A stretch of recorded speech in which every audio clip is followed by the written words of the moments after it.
जय हिंद दोस्तों, हमारे यूट्यूब चैनल लीगल अवेयरनेस में आपका फिर से स्वागत है। जैसा कि दोस्तों हमने मुस्लिम लॉ की लेक्चर सीरीज स्टार्ट की है। तो हम अभी से पहले 6 लेक्चर कर चुके हैं, जिसमें कि हमने एसेंशियल ऑफ मुस्लिम मैरिज के लिए जो टॉपिक था वो कवर किया था। अब आज हम अपना नेक्स्ट टॉपिक स्टार्ट करने जा रहे हैं, जिसका जो कि है इम्पेडिमेंट्स या फिर रुकावटें।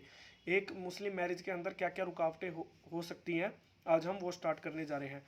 आज मैं आपको सिर्फ एक डेमो लेक्चर दूंगा और हम जो डिटेल में करेंगे, लेकिन ये बेसिक लेक्चर होगा जो कि आपको नेक्स्ट लेक्चर के लिए काम आएगा। जो हम डिटेल में करेंगे वो नेक्स्ट लेक्चर से स्टार्ट करेंगे।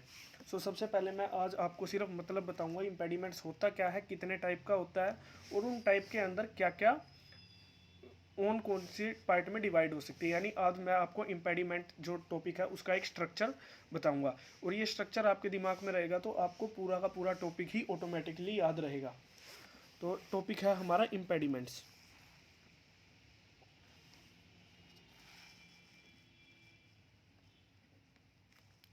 इम्पेडिमेंट्स का मतलब होता है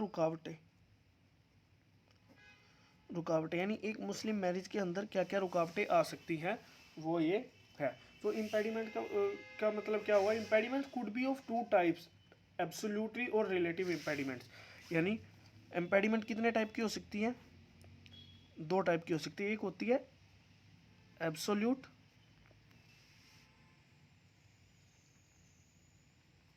और रिलेटिव।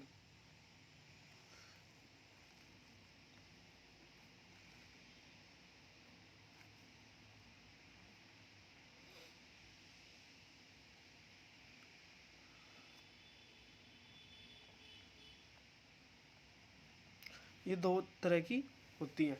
अब बात आती है सबसे पहले एब्सोल्यूट इम्पेडिमेंट कौन सी है और रिलेटिव इम्पेडिमेंट्स, इनका मतलब क्या है। तो इसका पहले हम मीनिंग समझते हैं। तो सबसे पहले क्या है मीनिंग? मीनिंग क्या है इसका? तो मीनिंग है इसका absolute impediment those impediments which affect the very foundation of marriage and would render it void. यानी कहने का मैं लिख देता हूँ इसको। Absolute impediments those impediments which affect the very foundation of marriage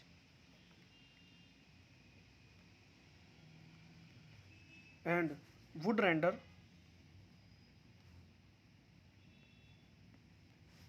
it void, या फिर कह सकते हैं बातिल। हिंदी में बोलते हैं बातिल। यानी वो बिल्कुल हुई ही नहीं थी, इस तरीके से ट्रीट की जाएगी। और इसका मतलब क्या होगा? Means whereas relative impediments render the marriage irregular only. अगर क्या है, it render the marriage irregular only. Irregular का मतलब क्या होता है? फासिद। यानी वो इरेगुलरिटी को दूर करने के बाद क्या कर सकते हैं? मैरिज को वैलिड कर सकते हैं। अब बात आती है कि एब्सोल्यूट के अंदर कितने टाइप्स हैं और रिलेटिव इम्पेडिमेंट्स के अंदर कितने टाइप्स है, किस किस टाइप की हो सकती है। तो इनके टाइप्स है। तो एब्सोल्यूट के सबसे पहले क्या हो सकती है? एक होती है पॉलीहेंड्री।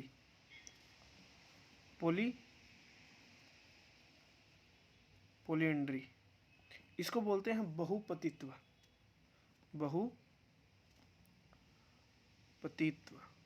यानी एक से ज़्यादा पति रखना।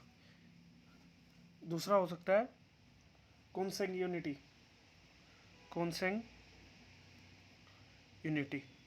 कॉन्सेंग्यूनिटी का मतलब होता है कुर्बत। इसको बोला जाता है कुर्बत। थर्ड होगा एफिनिटी। एफिनिटी का मतलब होता है मुसर्रत। फोर्थ आता है फोस्टेज। फोस्टेज का मतलब होता है रिजा। इसको बोला जाता है रिजा। ये 4 टाइप की क्या है, एब्सोल्यूट इम्पेडिमेंट्स है। अगर इस तरीके से कोई विवाह होता है तो वो एब्सोल्यूटली वॉइड ही होगा, उसकी कोई भी वैलिडिटी नहीं होगी, ना ही कोई लेजिटिमेसी होगी। तो वो एक तरह से ऐसा माना जाएगा जैसे कि वो मैरिज हुई ही नहीं है और उसकी कोई भी लीगल कॉन्सिक्वेंसेज नहीं होंगे। अब आती है रिलेटिव इम्पेडिमेंट। रिलेटिव इम्पेडिमेंट्स के कुछ अलग कारण है। यहाँ पे जैसे हमने किया था विटनेसेस का किया था, तो वो इसमें एक वो कवर होगा, एब्सेंस ऑफ पर्सन विटनेसेस।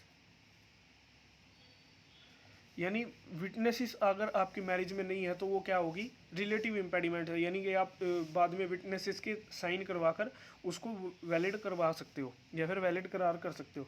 या फिर different religion, different of religion, जैसा कि हमने स्टार्टिंग में ही पढ़ा था। अभी एक मुस्लिम मैरिज के लिए एक एनी मुस्लिम है, जो भी किसी एनी मुस्लिम के अंदर फीमेल और मेल दोनों कवर होते थे, उनके कुछ कंडीशन पड़े थे कौन किसके साथ मैरिज कर सकता है, लेकिन अदरवाइज वो कंडीशन फुलफिल नहीं होते हैं। और उसमें सबसे एक कंडीशन थी रिलीजन के रिगार्डिंग। अगर दोनों का रिलीजन अलग है तो उसको कैसे दूर किया जाएगा, कौन धर्म परिवर्तन करेगा और कौन सी कैटेगरी में करेगा, वो देखेंगे हम इसमें। थर्ड है marriage a fifth wife. Fifth wife का मतलब है, अगर जैसे कि मुस्लिम लॉ के अकॉर्डिंग मैक्सिमम जो मैरिज वैलिड है वो है 4, 4 से ज़्यादा आप मैरिज नहीं कर सकते एक साथ एक टाइम पे। यानी एक टाइम पे आप 4 से ज़्यादा बीवियाँ नहीं रख सकते। लेकिन अगर आप फिर भी 4 बीवियाँ होने के बावजूद भी क्या करते हो, अगर आप फिफ्थ मैरिज कर लेते हो तो वो क्या होगी, एक तरीके से रुकावट होगी। और वो कैसे दूर की जाएगी वो देखेंगे हम, by divorce of either by divorce of wife और death of any wife between the 4 former wifes. Okay, next होगा अनलॉफुल कंजक्शन। अनलॉफुल कंजंक्शन, ये बड़ा हैवी टॉपिक है थोड़ा टेक्निकल टॉपिक है, हैवी नहीं है, थोड़ा टेक्निकल टॉपिक है। तो इसमें थोड़ा हमें टेक्निकल टर्म को समझना पड़ेगा, वो हम इसमें समझेंगे। नेक्स्ट आता है marriage with women. Marriage with women undergoing period of इद्दत। इसमें देखेंगे हम, अगर कोई महिला है जो इद्दत का पीरियड को कंटिन्यू कर रही है, अगर उस महिला के साथ अगर कोई मैरिज कर लेता है इद्दत पीरियड के दौरान, तो उसके साथ आपकी मैरिज के क्या कॉन्सिक्वेंसेस होंगे। और यहाँ पर हम इद्दत का पूरा टॉपिक ही लास्ट में कवर कर देंगे, इसलिए मैंने आखिर में लिखा है ये। अदरवाइज मैं इसको पहले लिख सकता था, मैंने इसलिए आखिर में लिखा है ताकि पहले हम ये सारा कवर करते हुए आखिर में इद्दत का टॉपिक बिल्कुल स्टार्टिंग से लेकर एंड तक पूरा क्लियर कर दें।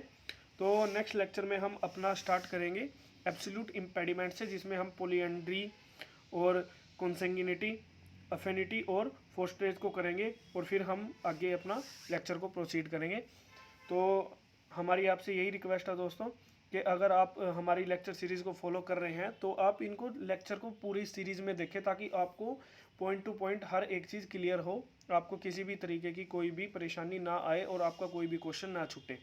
क्योंकि हमने लेक्चर सीरीज़ को पूरे एक इस वे में तैयार किया है कि आपको एक एक पॉइंट कवर होता चला जाए, आपका कोई क्वेश्चन रहे ही ना।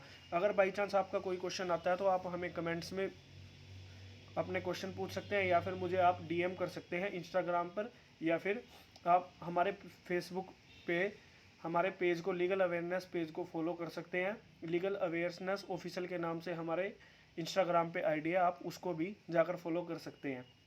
अगर आपको जो भी मैं करवाता हूँ डेली की डेली, अगर आपको उससे रिलेटेड नोट्स चाहिए टॉपिक के अकॉर्डिंगली, तो आप उसके लिए भी बता सकते हैं, मैं आपको नोट्स भी प्रोवाइड करवा दूँगा on a very reasonable amount.